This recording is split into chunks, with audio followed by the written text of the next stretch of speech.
Welcome to All Things Miss Tara, and today we're going to be talking about questions that I get asked on a daily basis about plant-based eating. So I think this is a rather important video, so I'm just going to get straight into it. Excuse my hair, I'm currently air drying. What is plant-based eating? Plant-based eating is eating whole foods, natural foods, food that grows from the ground, unprocessed, little to no meat. The only animal product I currently use is honey. I use honey in my hair, on my skin, sometimes as a sweetener. Yes, I do understand that it's bee vomit, but yeah, so that's the only thing. So basically eating things the way that it was intended for you to eat it. How did you discover it? I discovered it through a lady, Deliciously Ella. She had a rare illness, and then she started to research and eat this way, and I think over a course of like 2 years and stuff, she basically started to get better. And then second of all, I think it was like watching Food Matters or Food Inc. I think it might have been Food Matters, which is a documentary which you should check out. Why do you do it? First and foremost, it's for health. I've always really been health conscious, so eating meat and unprocessed foods and GMOs and all these things, it contributes to the top 3 diseases that is currently in the world. So number 1, cancer. 1 in 2 people have cancer nowadays, and yeah, that's like a long topic, but yeah, and it's directly linked to you eating meat and stuff. Of course there's like radiation, but eating meat is number 1. Number 2 or 3, I can't remember which way round, but heart disease, and then diabetes. Also, another reason why I do it, to be honest, is probably for vanity reasons. So as a kid, I've always been really, I don't know, I always looked at older people. So let's say when I was younger, it'd be like celebrities. So like Joan Collins, Jane Fonda, and yeah, I would think that's where I want to be. How do they do that? How do they still look so good and stuff like that? That's where I want to be when I'm older. And then as I got more health conscious, I started to look at different people such as Karen Calabrese, I might be pronouncing her name wrong, and Annette Larkins.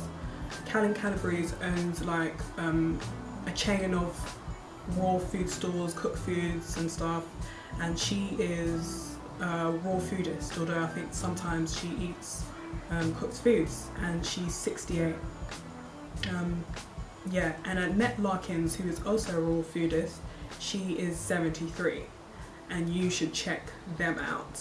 And yeah, they're really the kind of people that I look up to, because I'm always someone who's always looking ahead, looking at the bigger picture and stuff. How long have you eaten this way? Well, initially I was just eating fish, but I've never been a big seafood person anyway, so but I liked salmon. Yeah, about 8 months, and then I became fully plant-based, no meat, etc. Maybe it's probably like been 7 months, going on 8 months by now. What does it mean to be plant-based but not vegan? Okay, so for me, yes, there is a lot of similarities, and some people class it as the same thing, but for me personally, I'd just rather not be called a vegan. Being vegan is all about the rights of animals. It's all about not eating them, not wearing them, having nothing to do with them. And that's just not the standpoint in which I come from. That is not the main reason as to why I do this. That's not why I came into it. I understand my relationship with animals now, but initially that's not the reason as to why I came into it. And also, nowadays, it's kind of on trend to be vegan. So there's a lot of marketing strategies aimed at, vegans. So it might say vegan, but then it still has a lot of doo-doo in it. And I don't tend to go for anything that has too many ingredients. You can be vegan and still be very unhealthy. So calling myself plant-based literally there's no hidden anything behind it. It's just natural whole foods, things that grow from the ground. So another thing, vegans have meat substitutes, so like tofu, tempeh, seitan, I might be pronouncing them wrong. Now I am guilty of once in a blue having a wasabi, but actually I haven't even had it in a long time. I don't really do those things anymore because I just think it defeats the purpose of what I'm trying to do, which is eat natural foods and stuff. Yes, it is much better than eating meat, but still the whole point is for me to eat natural foods, and those things are man-made. So yeah, that's another difference. Do you eat plants? No, I do not. I don't eat plants, but dandelion seeds and greens are very good for you. Like, it might sound funny because it's probably not what you're thinking, but there are actually tons and tons of edible plants. But yeah, no, I don't eat plants. What do you eat? There's so much food I eat. There's so much. I have beans, so like kidney beans, butter beans, black eyed beans, nuts. I have pasta, like spelt pasta. I have yam, I have plantain. I still eat all those things, nuts, all kinds of stuff. There's so much. I'm discovering so much more food than I was when I did eat meat. Is it expensive? For one, I cut out meat, so that's definitely cut down my expenses. In the first place, I was never really a big meat eater, so I would buy it, put it out and say I'm gonna, you know, cook it, and then I won't, and then I'll waste money. I try to buy organic almost with everything. I used to spend, let's say, like £100 on a dress that I'm only gonna wear once or twice. At the end of the day, this is my body, this is my temple, the only place I'm gonna live in for the rest of my life.